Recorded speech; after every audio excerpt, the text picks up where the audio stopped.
Hello, this is James Corbett, CorbettReport.com. I've been told by a number of subscribers that last weekend's subscriber newsletter editorial was perhaps the most important thing that I have ever written, and they have asked me to share this more widely online. And in order to do so, a number of people have requested that I make a video version of this editorial. The only problem being that this is explicitly an epistle, literally written pen and paper, so it is not meant for this format, but I will do so, although I am loath to make a video version of this. I will do so, if only to increase the possibility that this digital message in a bottle will wash upon the shores of someone out there with ears to hear. If you would prefer to read the text of this letter rather than have it read to you, please follow the link in the show notes to the actual text itself. So this is a letter to the future dated April 11th, 2020. The lamps are going out all over Europe. We shall not see them lit again in our lifetime. World War I conspirator Edward Grey. I do not write these words for my contemporaries. We are the damned. It is our lot now to watch as the lamp of liberty is extinguished, our burden to bear witness to the final flickering of the flame of freedom. No, I don't write these words for my peers. I write them for those yet to come. The inhabitants of that future dystopia whose birth pangs we are experiencing.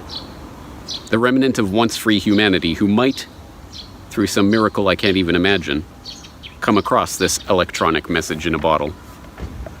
I know that it's almost hopeless, that the chance of these words surviving the coming internet purge are slim at best.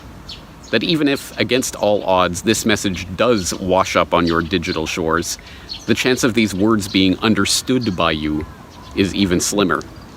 Not because you don't understand English, but because you no longer use these words I'm writing. Freedom, humanity, individual.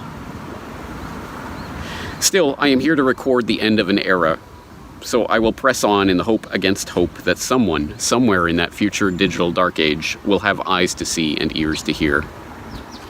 The darkness is descending. Let there be no mistake, we all know this.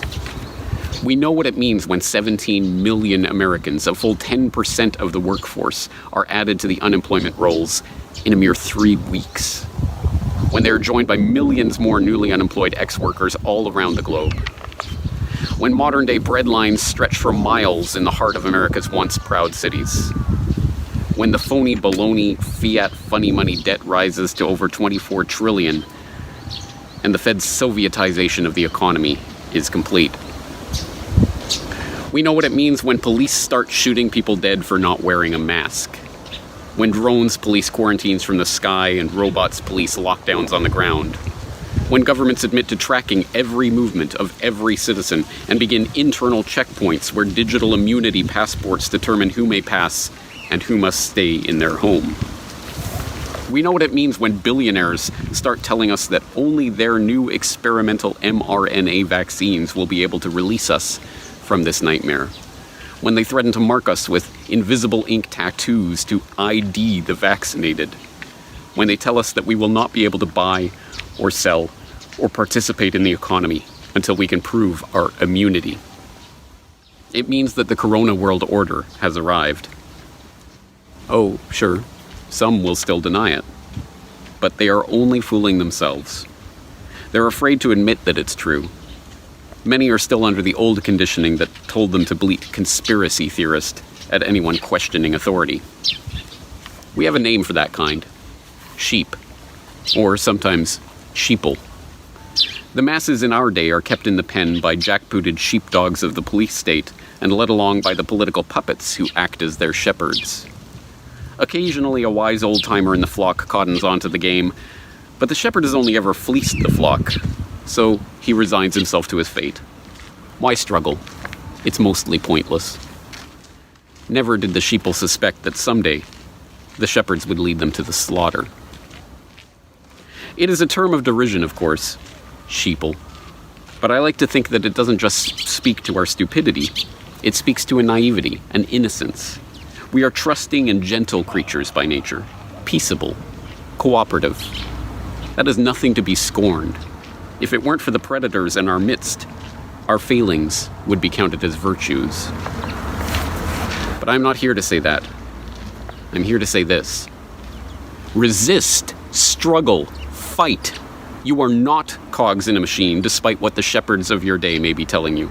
You are free and beautiful human beings. You are not born under the authority of another. You choose how to live your life, not some bureaucrat, not some police robot, not some immunity checkpoint algorithm or QR code. You do not need permission to buy or to sell or to assemble or to speak your mind or to leave your home. You are not an asymptomatic carrier of whatever virus your misleaders are telling you to be afraid of. You do not have to shelter in place because someone in a white lab coat told you to. I want you to understand that once upon a time, the government didn't have the right to know where you were, who you were meeting with, what you were purchasing, and what you were doing 24/7. Hell, the government didn't even have the ability to do that. I need you to know that there was a time when you could leave your house when you wanted, buy and sell as you saw fit, meet your neighbors, rally, protest, party, live as free human beings were meant to live. What am I saying? These words, this language, it makes no sense to you, does it? These concepts don't exist in your time, do they? You go where you are told to go. You stay home when you are told to stay home. You shut up when you are told to shut up. You think what you are told to think. You don't think what you are told to not think. I can't blame you after all. You're trusting and naive and peaceful. Like a sheep. But oh, how I weep for what you have become. I tried to avert it. Please believe me. I really tried. But the lamp of liberty is being extinguished, and I am bearing witness. I don't know if history is something you study anymore, but in case it is not, UK Foreign Secretary Sir Edward Grey made his observation about the lamps going out all over Europe at the end of the so-called 12 days. According to the mainstream history books of our age, that was the period during the summer of 1914 that the British government was said to be trying to avert a world war. We are asked to believe that this prescient remark proved Grey to be a sage diplomat who was racked with grief over the pain and suffering that he sensed was about to be unleashed upon the world. But this is history by the winners of the worst kind. In truth, Grey was himself one of the conspirators who were actively working to bring about the First World War. What's more, the source of this quotation is in fact Grey himself. It was first recorded in Grey's own post-war memoir. Any tears he may have shed over the snuffing out of those lamps were crocodile tears, to be sure. One can well imagine that the history books of your era will record that Bill Gates made a similarly portentous remark at the onset of this corona crisis. Gazing out the window of his $127.5 million, 66,000 square foot Xanadu 2.0 mansion in Washington state, the then epicenter of the US outbreak, Gates's post-coronavirus memoir will no doubt tell us that he remarked to an underling, "The lights are going out all across the globe. We shall not see them lit again in our lifetime." But his memoir will no doubt fail to inform us that he was smirking as he said it. To my children, or my children's children, or whatever remnants of once free humanity happens to unearth these words in that God-forsaken future we are all goose-stepping into, I'm sorry. I failed you. We all failed you. But remember this. As long as the blood of your forebears flows through your veins, the lamp of human freedom shall not be extinguished forever. Let it shine, dear sheep. Let it shine.